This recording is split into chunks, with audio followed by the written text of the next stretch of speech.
I'm Anil Kumar. Welcome to my series on Crack a City. Here we have 5 examples based on quadratic relations. Let me first share with you the questions. You can actually pause the video, answer these questions, and then we'll discuss one by one how to solve them along with the tricks. So question number 1 here is, it is relating the most important quadratic formulas, which is a plus b whole square and a minus b whole square. So the question is, if x plus y whole square minus x minus y whole square is 24, then the product of x and y is what? Question number 2. Find k in the expression 2x square plus 8x plus k so that it is equivalent to a product of a perfect square. So we'll learn how to find perfect squares from trinomials. Question number 3 here is, the quadratic equation in the form ax square plus bx plus c equals to 0 has roots at 6 and minus 2. What could be a possible value of b? So we'll see a very shortcut method to solve this question. Question number 4. If 4x plus 4y equals to 8 over 3 and x square minus y square equals to 5 over 6, what is 2x minus 2y? So here you'll get a taste of working with fractions and see how simple it can be made. Question number 5 is slightly difficult and time consuming but straightforward. Question 5 is, the hypotenuse is 16 centimeter more than the shortest side and the other side is 2 centimeter less than the hypotenuse. Find the perimeter of this right triangle. Perfect. So you can actually pause the video, answer these questions, and then look into my suggestions. So let's begin with the very first question and the most important quadratic relations. So we have 3 very important quadratic relations to begin with. Let me give you all 3 of them in the form of formulas. So one is, if I have a plus b whole square, it could be written as a square plus 2ab plus b square, correct? And if we have a minus b whole square, then it could be expanded as a square minus 2ab plus b square. Third one is difference of squares. A square minus b square could be written as a plus b times a minus b. So that is factoring, correct?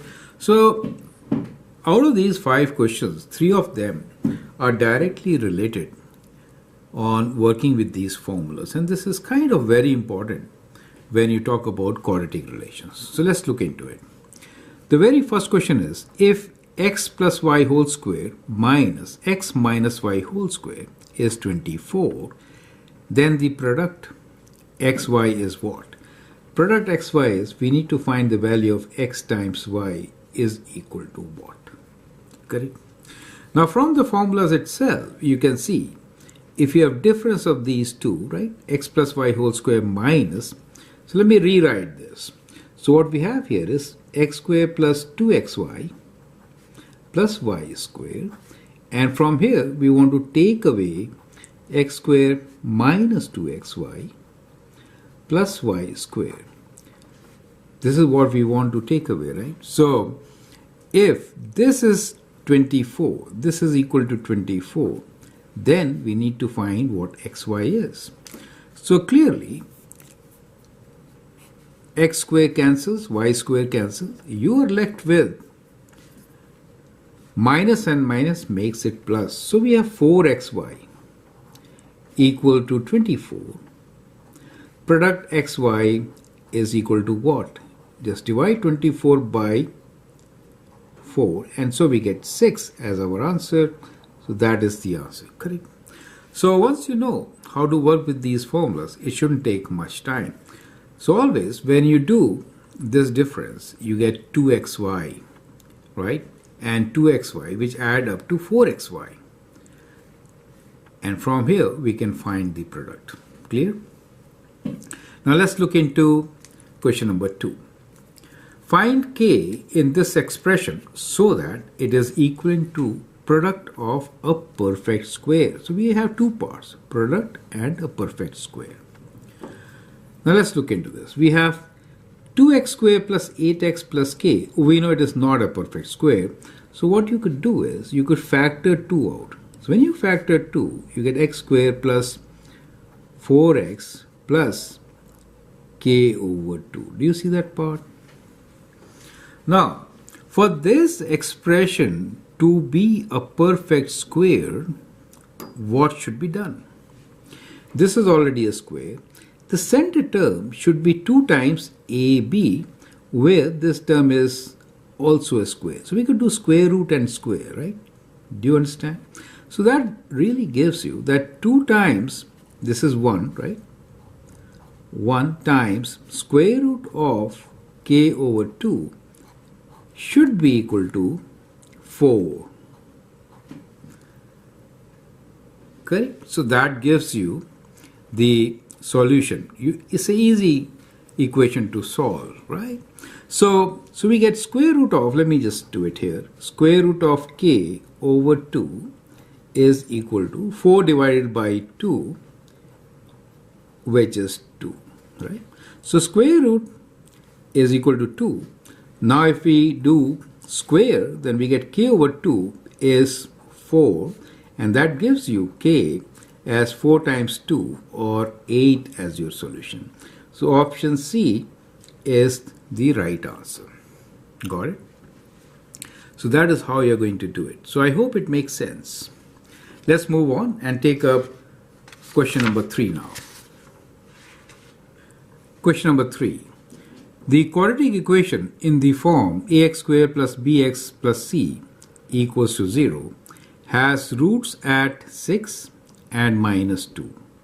What could be the possible value of b? You can actually pause the video, answer the question, and then look into my suggestions.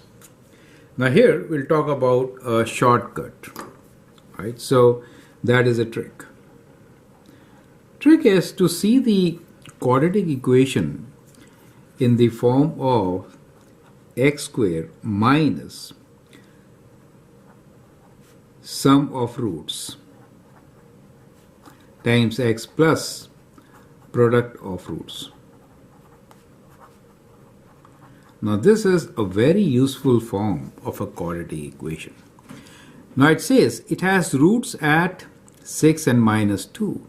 What could be the possible value of b? So here we have written plus b, where minus sum of, right? Do you see that? So that means if you interpret it, then it is minus sum of these two roots, which is 6 plus minus 2, is equal to the coefficient of x, which is b, right? Do you get the idea? That should be equal to b. So we get very easily the solution. So we get minus of 6 minus 2 is 4. That should be value of b. So we get a as our answer, right? Now the alternate method may take a lot of time. When you are given the roots, you may like to write x minus 6 times x plus 2. Expand this, which is x squared plus 2x minus 6x minus 12, and then combining these two terms you get x squared minus 4x minus 12, and you get the answer minus 4. However, that takes much longer time, correct? So remember, b when a is 1, okay, so you have to divide by a. That is kind of important. Sum and product, you remember it, right? So but with a negative sign. Now let's look into question number 4. If 4x plus 4y equals to 8 over 3 and x squared minus y squared is 5 over 6, what is 2x minus 2y? Okay, now that is a much simpler question than what it looks like.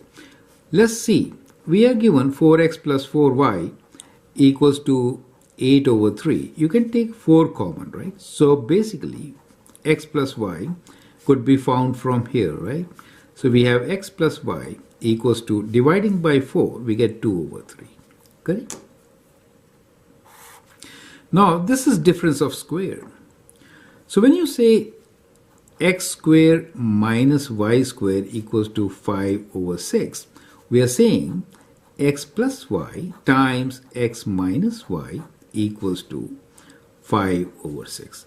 But x plus y is 2 over 3, right? So we have 2 over 3 times x minus y equals to 5 over 6. So from here we can find what x minus y is, which is 5 over 6 times 3 over 2, right? Cross multiply. Correct? So here 3 goes 2 times with 6 and you get this as 5 over 4. That is x minus y. What do we need to find? We need to find twice x minus y, right? So 2x minus 2y should be treated as 2 times x minus y, which is 2 times 5 over 4, correct?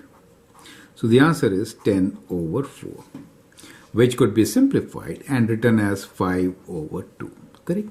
So option D is the right option, and that is how it could be solved.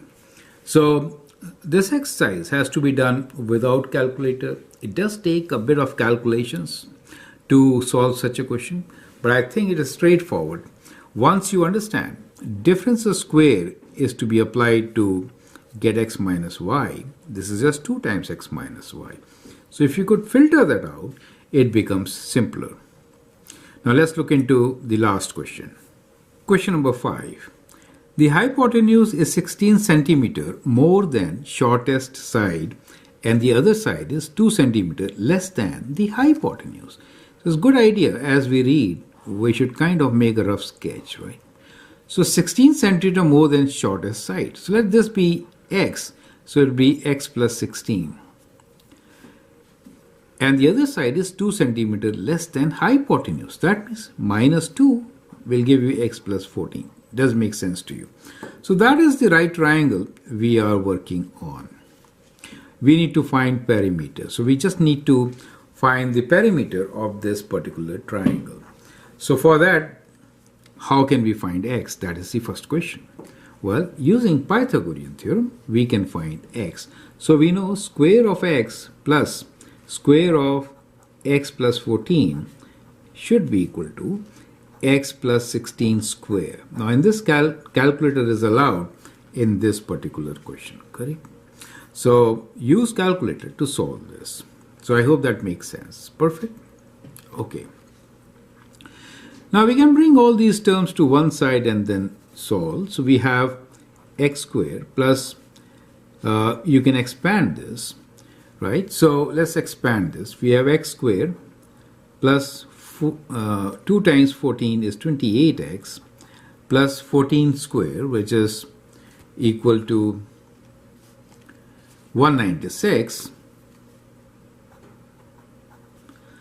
and we could take away from this, bringing it on this side, we can write this as minus x squared, and then square 2 times 16, which is minus 32x, and then 16 square, right? We'll take away 16 square. So minus 16 square, which is minus 256. Minus 256. All this should be equal to 0. So we brought this on the left side, and now we'll do simple math, correct? So we have to just take away this. So clearly one of this cancels out, and what is left with us is x squared. As far as this is a difference of 4, so minus 4x, and here the difference is, so let's calculate, right? So we have 196 minus 256 equals to minus 60 equals to 0, right? So we get a quadratic equation which needs to be solved. We can use sum and product to find our answer. So 60, how do we get? We need a difference of minus 4, correct?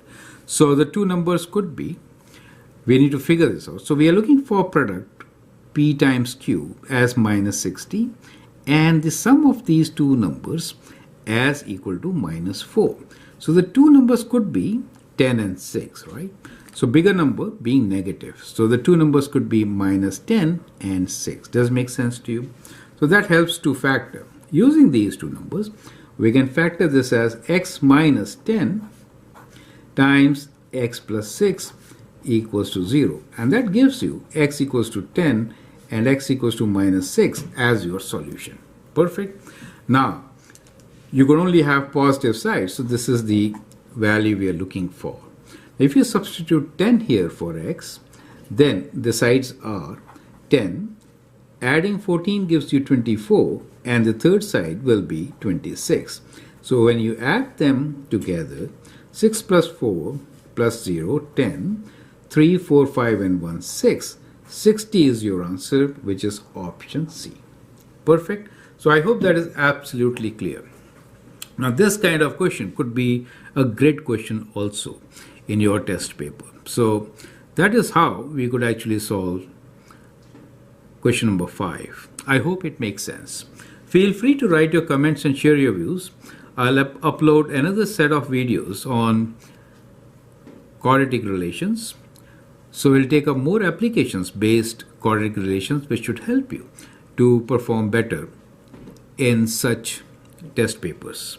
Thanks for watching and all the best.